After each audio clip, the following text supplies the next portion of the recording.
Really happy to be here with you and with everyone in chat. So, got here. It looks like they're off already. We have Tecate versus 50% Gaming.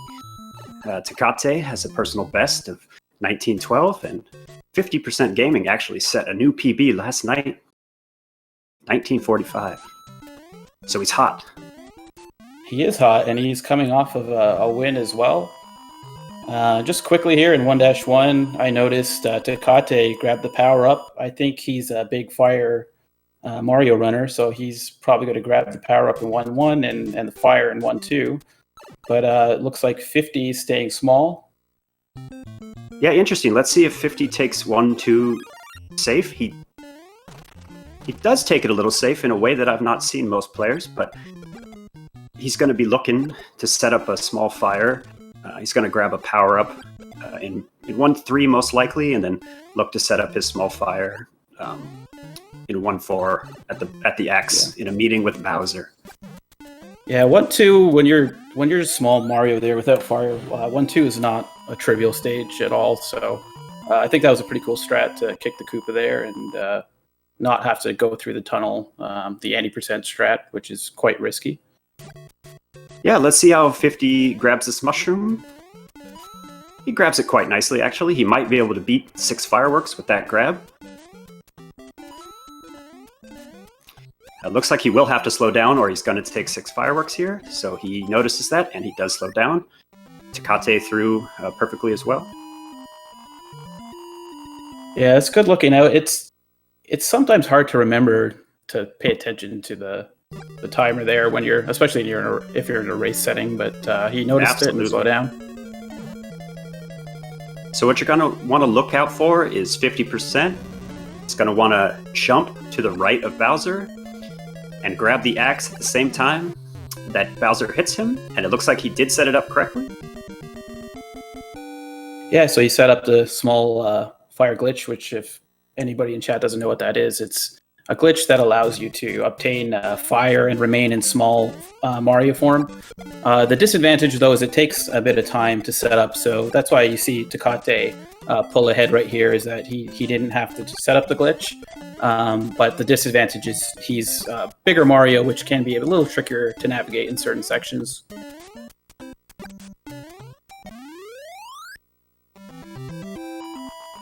All right, Tecate does have a slight time advantage from going for big fire, since 50 did have to take some time to set it up. But actually, both through World 2-1, kind of right to their game plan. So I think we're in for a doozy and a dilly of a race here. Yeah, they're both rolling along, heading into the first water stage here.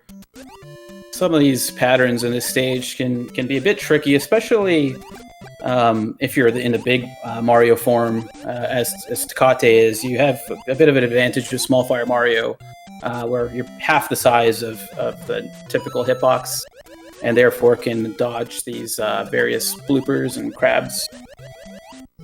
Yeah, in general, swimming in this game is terrifying because you only really have 2 forms of control. You have a big swim and a slightly smaller swim. Oh, 50 caught a bad fish there. Yeah, one of the interesting things about the small Mario form is that you would think that the fireballs come out of the shorter Mario, but it actually still comes from the same position as big Mario. So even though that fish was right in front of him, it didn't look like he was in a position to really snipe it because the fireball is actually coming from the top of Mario's head there. So let's see if 50 goes for this power-up. He's really vulnerable right now because he looks big, but he's actually 1 hit away from death and unfortunate blooper from underneath. Oh, that's really unfortunate for 50. Fish from underneath, I should say. That's really unfortunate, you're right. Tecate is chugging along. Let's see how his Bowser kill goes. He's going to want to kill Bowser with fire here as quickly as he can. Really well played by Tecate. Now, 50 grabbed the power up. Do you think he'll take a chance at trying to set up Small Mario again? Fire Mario? I think he will. I think it's early enough that that's the best bet. When you're a small fire runner, you don't want to be playing the game from World 2 big. But as I say that, it looks like he grabbed fire, so we may see him try to go big the rest of the way. Yeah, I get the sense. I'm pretty sure 50. Oh, that's unfortunate. He kind of took a bonk there and hit Bowser. I was going to say that I know 50 is a pretty experienced Warpless runner, so I think he feels comfortable using Big Mario. Just an unfortunate situation with Bowser there, though. Yeah, it looked like he opted to go over Bowser using the platform instead of going after him with fire, and just got caught a little bit of Bowser's hitbox. Meanwhile, Tecate has handled basically every level about as well as possible, so he's chugging along. Oh, unfortunate death there for 50 at the stairs. The stairs in 3-1 are definitely pretty tricky with those Koopas standing there. Sometimes they could just be in a position where you're doing a full jump and just not in a position to avoid them. That's true, and the threat of fireworks just always seems to loom at the end of 3-1 as well. So it's something in the back of your mind when you should be focusing on Koopas and stairs.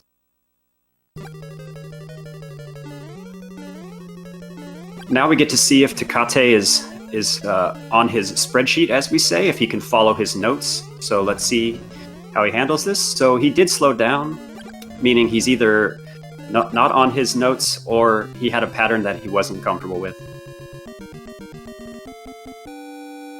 Yeah, depending on if Tecate is watching the stream or not, he might know that he has a bit of a lead right now. So if he is, I wouldn't be surprised if he maybe takes things a little bit safer, especially in the fortresses like that.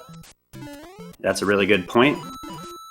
Tecate had a little swag there at the beginning of the level, killing Lakitu, which is a bit of a risk, but totally worth it. Calculated risk for the fans. But Lakitu, just because you killed him doesn't mean he's going to give up. He shows up there just for a brief moment. He came back. He's ineffectual, but he popped up at least.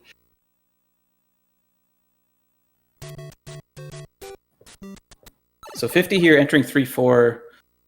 He's got his fire, so I think he should be comfortable. He challenged that boo. It was close. That was pretty high, but he got through. Unfortunate bars there. Kate running through the top section of level 4-2. Hanging out on the rooftops where it's nice and safe.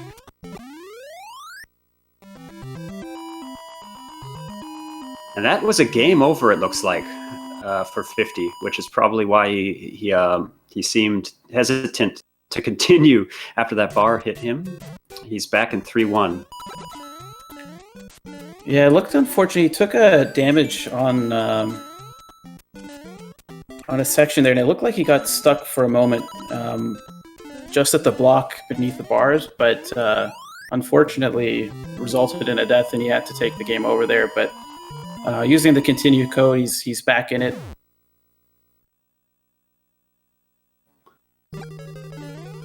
And as you say, if Tecate is watching this may really inform his strategy going forward.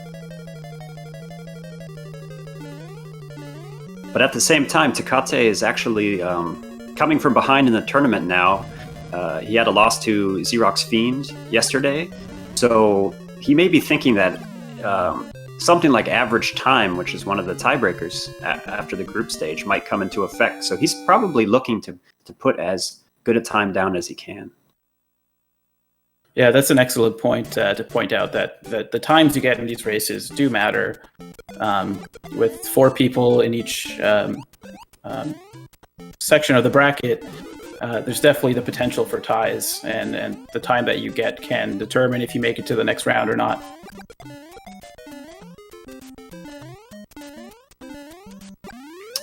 There's another level by Tecate played optimally, so he must be feeling really comfortable.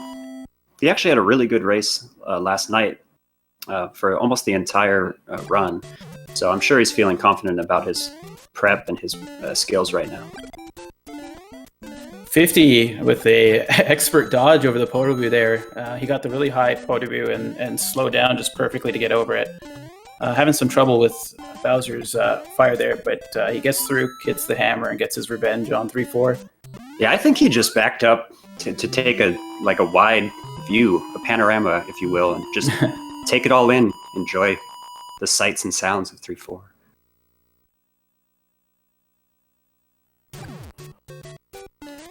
So 5-3 is the notorious level here for bad bullets that can trip you up at almost any time.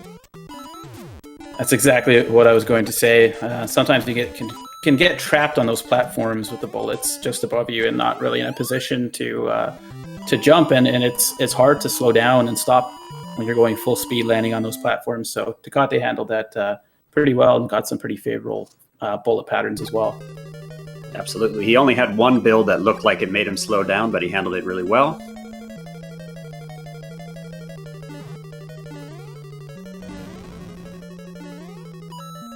Looks like he's playing 5-4 safe as well. Slowing down, taking it easy there. Nice fire kill on Bowser.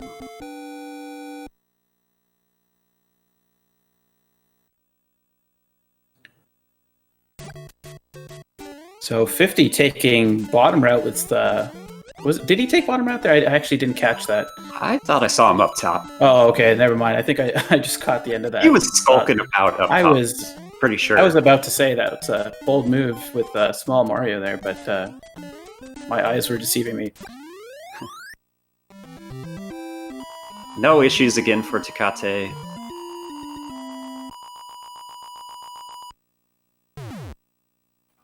You're on the lookout for the sky butt there, Bismarck. Did he get it? I don't think he did, but it's definitely tough to tell. You can save a little time if you happen to land on the flagpole at the end of 4-3 just right.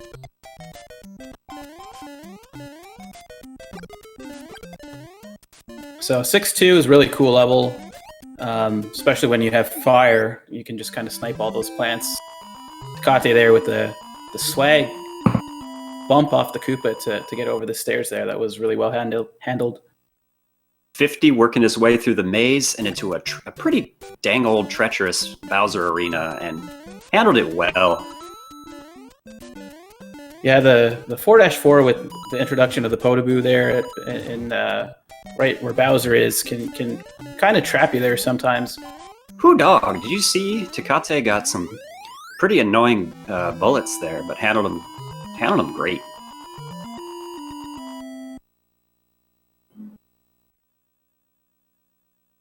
So Tecate heading into 6-4. This is one of those stages where you can take a pause there to try to manipulate the bars so you can have an easier time of running right through them. It looks like 50 did take an unfortunate death near the end of 5-1, near the staircase. Those Koopas can give you some annoying patterns from time to time. But he had a checkpoint, I believe, and managed to finish the level pretty quickly. Tecate right through 6-1, handled that Bowser excellently. And heading into 7-1, which is a pretty tricky level with a lot going on there. Yeah, in World 7-1, you really want fire. There's a lot of Hammer Bros that you can't safely jump on anymore. But they cleared out for Tecate there. He didn't even have to shoot any of them. 50 handling 5-2. Oh my goodness! He's challenging those bros. He had two amazing dodges over the bottom bros there. Oh my goodness, that was some impressive stuff. He gets some celebratory fireworks for his work. All right, 7-2 is a repeat of 2-2, but with way more sea life.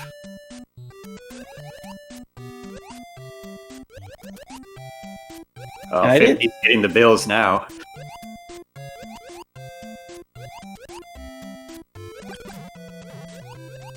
Wow, 50 is really doing an Nearly excellent every dodge bill. of reacting here. Nearly every bill came out to greet him. So Tecate was through the water section excellently. Just got unfortunate bonk there at end, but not too much of a time loss. But got right up to the end there, looking like it was going to be a 316, but just had a little slowdown at the end. Well, Tecate even had the foresight to buffer a jump coming out of that pipe because he knew he was going to take fireworks if he did the stairs fast. Just a nice touch. Tecate hitting here through 7-3. Sometimes these cheap patterns can be pretty in your way. You'll see him do those duck jumps there to try to minimize his hitbox. If you don't do those duck jumps, you could definitely be in a position to get hit by one of those cheaps as you're jumping. 50 into World 6. And looks like he's foregoing power-ups and staying small, which is a pretty good idea, in my opinion. Just for the hitbox convenience alone.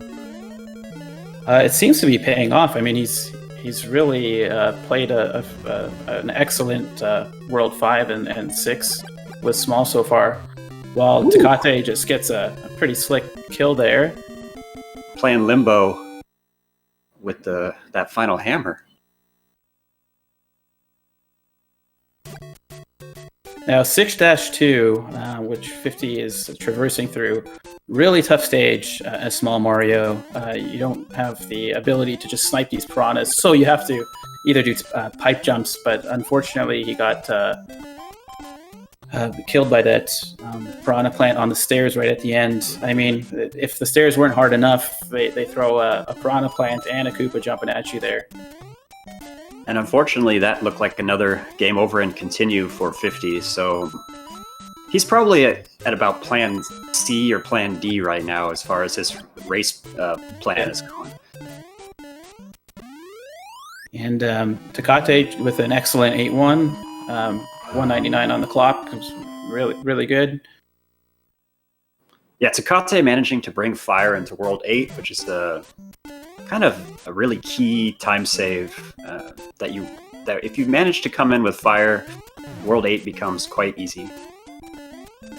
And World 8, the power-ups are kind of, they're not in the best positions in 8-2 and 8-3, so you really, would ideally like to have your power-ups going into it so you don't have to go in those tricky situations with the Hammer Bros in 8-3 to grab the power-ups. 50 redeeming himself. He did the pipe jump again, got it this time, finishing up 6-2. Really nice.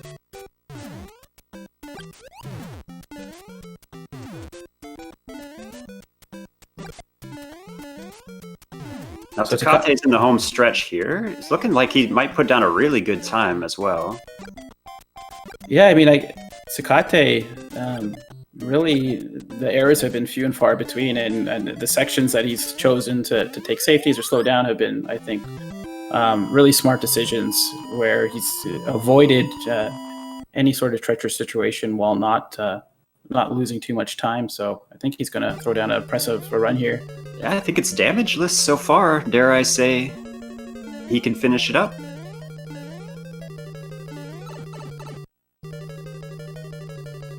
.50 took another death, unfortunately, to some fire bars.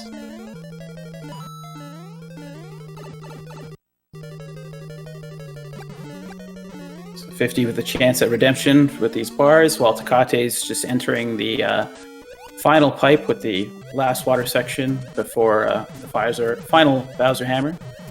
If he can get through the water section without taking damage, he's home free. All right, let's see what his final time's going to be. Can he get through Bowser without damage? Bowser was nice. Tecate with a really, really impressive 1924. I can't stress enough how impressive of a time that is. So GG to Tecate. Yeah, really, really good time. Not just in the context of a race, but that's a PB that many people are after for their their normal PB. I would be curious to know where that ranks in the tournament as far as the top times that have been put down. I would imagine that's somewhere near the top there. Yeah, that's got to be right up there. So 50, being a great sport, finishing out the run into 7-2, which we all know can be a little bit trolly with these patterns. Absolutely. There's no shame in walking or turning around, turning back. There's no shame in just letting the bubbles of the jacuzzi take you down.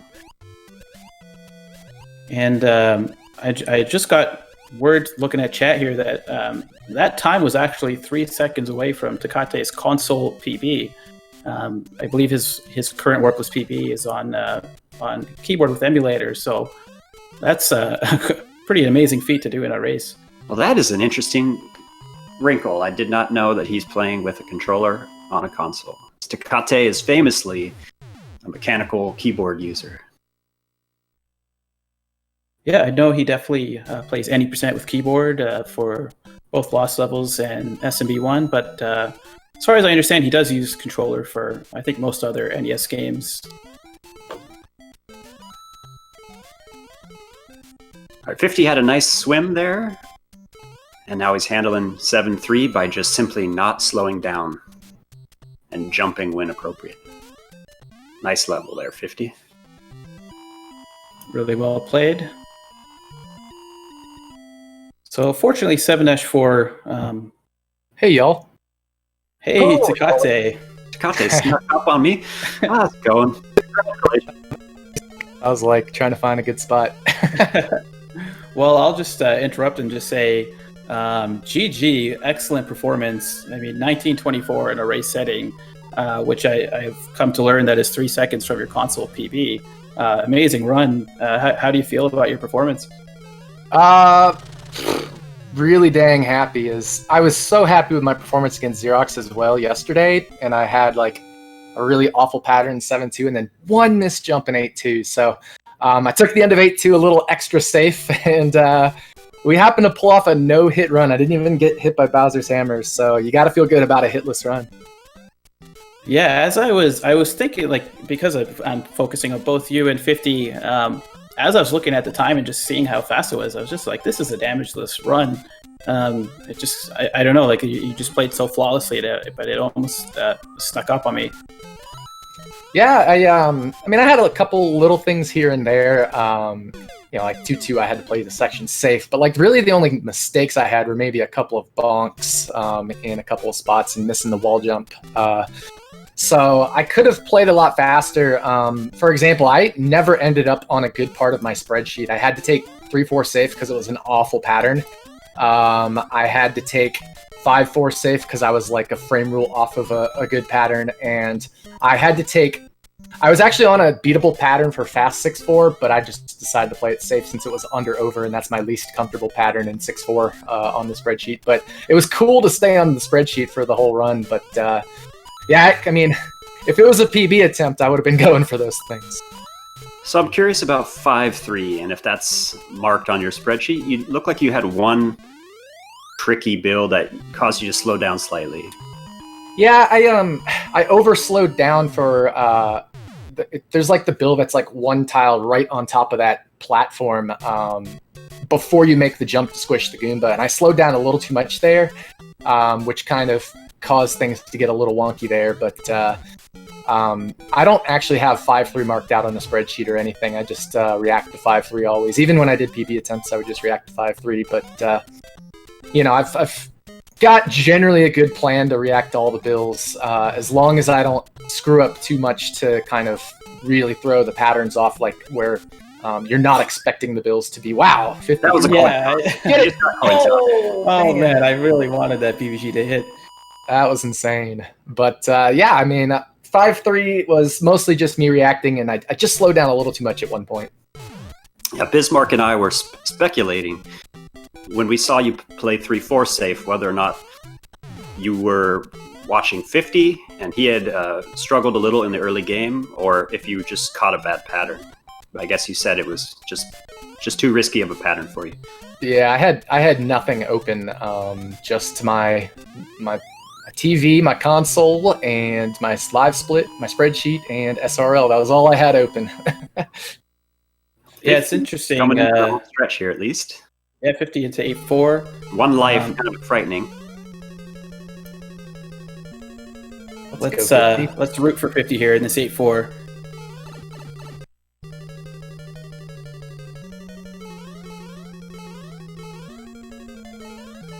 Nails the wall jump. Clutch. Beautiful skill.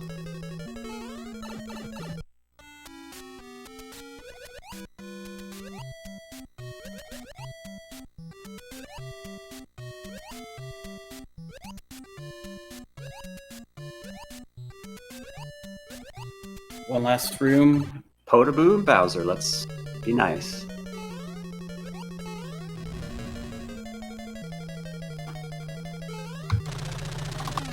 Through the hammers, finishes the runoff. What a good sport. 25-47. I know it's not the run that 50 hoped for, but really admirable to come back and play some of those sections with small Fire Mario. Some of those Hammer Bro dodges as well as bullet dodges with small Mario put on a real show for the chat here today. Absolutely. GG to 50. I saw multiple pipe jumps as small Mario in 6-2 and 8-1. So he really demonstrated his skill in a lot of levels today. Yeah, I mean, 50 is an awesome player, and obviously with his PB time, he's so good. And unfortunate things happen today, but on any given day, he can. He PB'd yesterday at 1945, and on any given day, he can beat anybody. He beat Xerox Fiend, who beat me, and so we kind of got a round robin thing going between the three of us as we all beat each other. So just a tough race for 50, but hey, it happens. We all have our tough races. So your group is a little up in the air now. How do you feel? You're 1-1. How do you feel going forward? What do you think it's going to take to get through the group? There might be multiple 2-1. Yeah, there could be 3 2-1s. I would need to beat Thelxino, and that would give Thel 2 losses. And then if 50 beats Thel, then it's a 3-way tie at 2-1 between myself, 50, and Xerox. So that's possible. But if I lose to Thel, I think I'm out, because that would give the winner of 50 versus Thel 2 wins, and Xerox has 2 wins. So it's a must-win for me against Thelxino. So you're right, and really fun matchup looking there whenever we do that. You're right. So if you do all end up 2-1, the head-to-heads are a little ambiguous in that case, since you all have head-to-head. So it would come down to average time. Yep, exactly. So average time is very important. I know Xerox has already done his average time as a 2021. So I've got a 2021 and a 1924. So we'll see what my average time ends up being after my race versus Thel. If we, I always have a triple saying his name, Thelxino. If we have a 3-way tie, so it'll be interesting. I mean, there's no guarantee I even beat Thelxino. What an awesome player he is, and I'm gonna have to step up my game and minimize a few of the bonks if I want to really ensure that I beat him, because he could pull off a 1924 like I could. Yeah, I mean, it's impressive. I've been watching the Warpless tournament for a few years now, and it's really impressive to see just kind of how the average level of gameplay just seems to elevate each year. And when you look in most groups, like, I mean, there's no easy matches. I mean, like in any given race, anybody has a chance of winning. Yeah, exactly. I mean, there's so many good groups here, and I think I personally really like the format, just because it means you get to play 3 matches this year. I definitely think we maybe could have done something with the seeding a little bit, but we're seeding them in the bracket stage, so that'll be fun. Hopefully we can get 50 on up here. It looks like he's in the waiting room, so 50, if you're there, come on up, buddy.